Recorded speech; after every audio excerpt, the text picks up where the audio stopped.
நம்ம எல்லார் கையிலும் இருக்கிற இந்த மொபைல் ஃபோனோட தாக்கத்தினால கோடிக்கணக்கான குழந்தைங்களோட பிரெயின் கெமிஸ்ட்ரியை மாற்றிட்டு இருக்கு.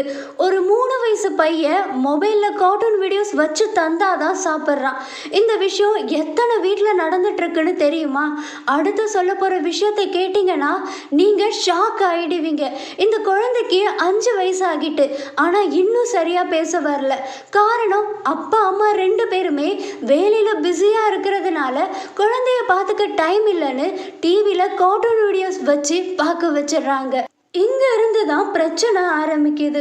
சோஷியல் இன்ட்ராக்ஷன் இல்லாம குழந்தைங்களுக்கு டெவலப்மெண்ட் டிலே, விஜுவல் ஆர்டிசம், மொழி பிரச்சனை, உடல் எடை அதிகரிக்கிறது, கண் குறைபாடுன்னு நிறைய ஹெல்த் இஷ்யூல குழந்தைங்க மாட்டிக்கிறாங்க. அப்படியே 1990s போனோம்னா ஒரு இந்திய குடும்பம் ஈவினிங் நேரத்தில் என்ன பண்ணுவாங்க? அப்பா சோஃபாவில் உட்காந்து நியூஸ் பேப்பர் படிச்சுட்டு இருப்பாரு. அம்மா பக்கத்தில் உட்காந்து தன்னோட நாளை பற்றி சொல்லிட்டு இருப்பாங்க. 10 வயசு பொண்ணு ஹோம்ஒர்க் பண்ணிட்டு இருக்கும். 3 வயசு பையன் தரையில உட்காந்து டாயை வச்சு விளையாண்டுட்டு இருப்பான்.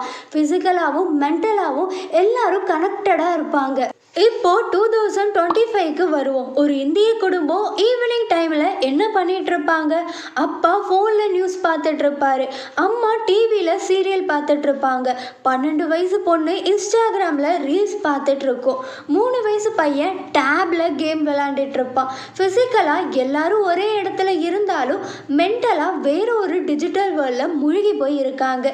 இந்த குழந்தை மொபைல் போன் அடிக்ஷன்னால தூக்கத்திலே ஸ்க்ரோல் பண்ணிட்டு இருக்கா.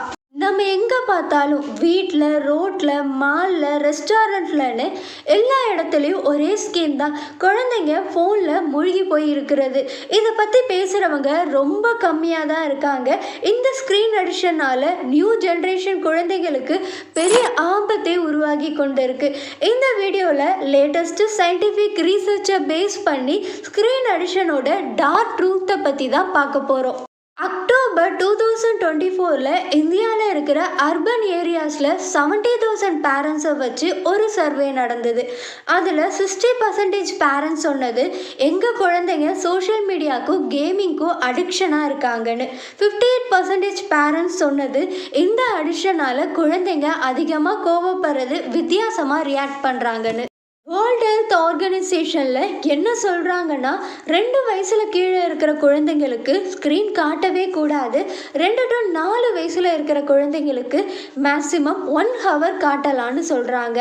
ஆனால் ஏஐஎம்எஸ் ரைஃபூர் அனலைஸ் பண்ணதில் என்ன தெரிய வந்திருக்குன்னா, 2 வயசு உள்ள இருக்கிற குழந்தைங்களுக்கே 1.2 hours பேரண்ட்ஸ் ஸ்க்ரீன் காட்டுறாங்கன்னு, 2 to 5 வயசில் இருக்கிற குழந்தைங்களுக்கு 2.5 hours ஸ்க்ரீன் காட்டுறாங்கன்னு. நிறைய பேர் என்ன நினைக்கிறாங்கன்னா 1 hourல என்ன ஆபத்து இருக்குன்னு. ஆனால் இந்த விஷயத்த நான் ரிசர்ச் பண்ணப்போ ஒரு குழந்தையோட கதையை பார்த்து அதிர்ச்சி ஆகிட்டேன். அந்த குழந்தையோட பேர் வினோத். அவன் அமைதியாக ஒரே இடத்துல இருக்கணும்னு பேரண்ட்ஸ் அவனோட கையில் ஃபோனை கொடுத்துட்டாங்க. ஆனால் கொஞ்ச நாளுக்கு அப்புறம் என்ன ஆச்சுன்னா, ஃபோன் இல்லைன்னா சாப்பிட மாட்டான். அவனுக்கு அடிக்கடி தலைவலிக்குதுன்னு கத்திக்கிட்டே இருப்பான். ஃபோனை கையிலேருந்து வாங்கினாலே எல்லாத்தையும் போட்டு உடைக்க ஆரம்பிச்சிடுவான். ஃபோன் அடிக்ஷனாக ஆகிட்டான். இது எதனால? பேரண்ட்ஸோட மிஸ்டேக். First danger myopia. குழந்தைங்க ஸ்க்ரீனே அதிகமாக பார்த்துட்டு இருக்கிறதுனால வெளில போய் விளையாடுறதில்ல. அவங்க மேலே சன்லைட் படாததுனால மயோபியா வரும். மயோபியானா தூரத்தில் இருக்கிற விஷயம் தெளிவாக தெரியாது. டிஜிட்டல் டெக்னாலஜி வளர்ச்சினால கடந்த 20 வருஷத்தில் வேர்ல்டு வைடில் மயோபியானால் அஃபெக்ட் ஆனவங்க அதிகமாகிட்டே இருக்காங்க. Association of community ophthalmologists of Indian doctors என்ன சொல்கிறாங்கன்னா, இது கண்டினியூ ஆகிட்டே இருந்தால் 2050க்குள்ள இந்தியாவில் இருக்கிற ஒவ்வொரு குழந்தையுமே மயோபியானால கண்ணாடி போட்டே ஆகணுன்ற நிலைமை உருவாகுமா. Second danger sleep disorders. குழந்தைங்க அதிக நேரம் ஸ்க்ரீன் பார்க்கறதுனால என்ன ஆகும்னு தெரியுமா? அவங்களோட ஸ்லீப் சைக்கிள் டோட்டலாக டேமேஜ் ஆகிடும். இதனால் இன்சோமியா நோய் வரத்துக்கான அதிக வாய்ப்புகள் இருக்குதான். 5லேருந்து 17 வயசில் இருக்கிற குழந்தைங்களை வச்சு 67 ஸ்டடி பண்ணதில் என்ன கண்டுபிடிச்சிருக்காங்கன்னா, எக்ஸசிவ் ஸ்க்ரீன் டைம் குழந்தைகளோட மொத்த தூக்க நேரத்தை குறைச்சிடுதான். ஃபின்லாண்டில் 3லேருந்து 6 வயசு குழந்தைங்க மீது ஒரு ஸ்டடி பண்ணதில் ரிசர்ச்சில் என்ன தெரிய வந்திருக்குன்னா 1 hour ஸ்க்ரீன் பார்க்கறதுனால 10 minutes ஸ்லீப்பை குறைச்சிடுமா. இதுக்கு காரணம் மெலோட்டினின். இதுதான் நமக்கு நைட் ஆனதுமே தூங்கணுன்ற சிக்னலை கொடுக்குற ஹார்மோன். அது நம்ம பாடியில் ப்ரொடியூஸ் ஆகணும்னா லைட் இருக்கக்கூடாது. ஆனால் மொபைல் டிவிலேருந்து வர ப்ளூ லைட் மெலோட்டின் உற்பத்தி ஆகிறத தடுத்துரும். அதனால தான் நைட்டு தூக்கம் வராது, டீப் ஸ்லீப் கம்மியாகிடும். இதனால குழந்தைங்களுக்கு பாதிப்பு டபுள் மடங்காக இருக்கும். கிளாஸில் கவனம் செலுத்த முடியாது, லேர்னிங் பவர் வீக் ஆகிடும், மனநிலையாக நிறைய பிரச்சனைகள் வரும். Third danger obesity. வெளியில் போய் விளையாடுற வயசில் இப்போ இருக்கிற குழந்தைங்க ஸ்க்ரீன் முன்னாடி உட்காந்தே இருக்காங்க. அமெரிக்காவில் ஒரு அதிர்ச்சியான தகவல் வெளிவந்தது. அமெரிக்காவில் இருக்கிற குழந்தைகள் சிறையில் இருக்கிற கைதிகள் வெளியில் ஸ்பெண்ட் பண்ணுற டைமை விட கம்மியாக தான் வெளியில் போகிறாங்களாம். யூகேயில் இருக்கிற 1000 சில்ட்ரன்ஸ் கிட்ட போஸ்ட்னா என்னன்னு கேட்டப்போ அவங்க சொன்ன பதில் கம்ப்யூட்டரில் வீடியோ கேம்ஸ் விளையாடுறதுன்னு. நிறைய பேரண்ட்ஸ் சாப்பாடு ஊட்டுறப்போ ஃபோனை காட்டி ஊட்டுற பழக்கத்தை வச்சிருக்காங்க. ஸ்க்ரீனை பார்த்துக்கிட்டே சாப்பிடும்போது அவங்களுக்கே தெரியாம நிறைய கலரிஸை எடுத்துக்கிறாங்க. இதனால ஒபிசிட்டி ஹெல்த் இஷ்யூஸ் வருது. மும்பை, பியூட், அகமதாபாத், பெங்களூரில் பண்ண சர்வேல ஒரு அதிர்ச்சியான விஷயம் தெரிய வந்தது.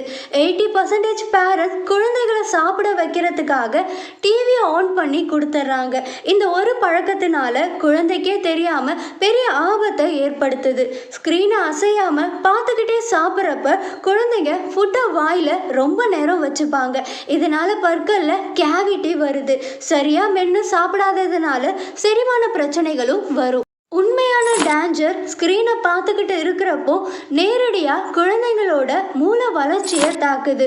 ஃபஸ்ட்டு ஃபியூ இயர்ஸில் டெவலப் ஆகிற எக்ஸிக்யூட்டிவ் ஃபங்க்ஷனிங் ஸ்கில்ஸ் ஸ்க்ரீனை அதை வளர விடாமல் வீக் பண்ணிடும். எக்ஸிக்யூட்டிவ் ஸ்கில்ஸ்னால் தினமும் யூஸ் பண்ணுற ஸ்கில்ஸ். உணர்ச்சி கட்டுப்பாடு, சமூக தொடர்பு, இன்டர்னல் மோட்டிவேஷன், சுயநம்பிக்கை, தன்னையே கவனித்துக்கிற ஸ்கில்ஸ்னு முக்கியமானது. இது எல்லாமே வளர்ச்சி அடையாது. இப்போ நான் சொல்ல போகிற ஒரு விஷயம் எந்த பேரண்ட்டையும் அதிர்ச்சியாக வச்சிரும்.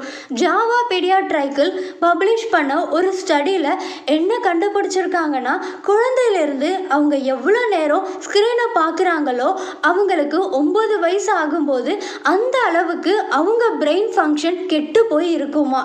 பிரெயினில் இருக்கிற பேரிட்டியல் லோப் நம்ம பாடியில் டச், ஹீட், கோல்டு, பெயின்னு சென்சேஷனை ப்ராசஸ் பண்ணுற விஷயம். இது டைரெக்டாக சேஞ்ச் ஆகிறது அவங்களுக்கு முன்னாடி பாரிஸ் மயங்கியே விழுந்தாலும் அவங்களுக்கு எதுவுமே தெரியாதான். ஃபாஸ்ட்டாக மூவ் ஆகிற images, bright colour, repeated sounds, இது எல்லாமே குழந்தைங்களை ரியல் வேர்ல்டில் இருந்து மைண்டை டிஸ்கனெக்ட் பண்ணிடும். கொக்கோமெலியன் மாதிரி நிறைய சேனல் குழந்தைங்களோட வீக்னஸை தெரிஞ்சுட்டு அடிக்ட் ஆக வைக்கிற விஷுவல் ட்ராப்ஸை க்ரியேட் பண்ணுறாங்க. சில்ட்ரன்ஸும் அதை பார்த்துட்டு மிமிக் பண்ணுவாங்க. ஏன்னா சில்ட்ரன்ஸ் ஆர் சோஷியல் லேர்னர்ஸ். குழந்தைங்க என்ன விஷயங்களை பார்க்குறாங்களோ அதிலிருந்து தான் கற்றுப்பாங்க. லேர்னிங்கில் 2 விஷயம் முக்கியம். 2-வே இன்ட்ராக்ஷன். நீங்கள் பேசுகிறத அவங்க கேட்பாங்க, அவங்க சொல்கிறதுக்கு நீங்கள் ரியாக்ட் பண்ணுவீங்க. இதுதான் குழந்தையோட மூளைக்கு சரியாக தப்பான்னு தெரியும். ஃபேஸ் அண்டு ஜெஸ்டர், உங்கள் முகத்தை அசைக்கிறது, லிப் மூவ்மெண்ட், எக்ஸ்ப்ரெஷன் எல்லாமே குழந்தையோட பிரெயின் சப்கான்ஷியஸாக அனலைஸ் பண்ணும். இதனால் அவங்க ஸ்பீச் டெவலப் ஆகும். ஆனால் ஸ்க்ரீனில் இதெல்லாம் குழந்தைக்கு கிடைக்காது.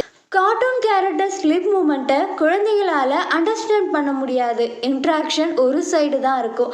ஆனால் ரியல் லைஃப்பில் குழந்தைங்க ஒரு வார்த்தை சொன்னால் பேரண்ட்ஸ் ஸ்மைல் பண்ணுவாங்க, கரெக்ட் பண்ணுவாங்க, என்கரேஜ் பண்ணுவாங்க. ஆனால் ஸ்க்ரீனில் என்ன நடக்கும்? வீடியோ ப்ளே ஆகும். No response, no correction, no emotional feedback. இதனால தான் குழந்தைங்களுக்கு பேச்சு வரமாட்டுது.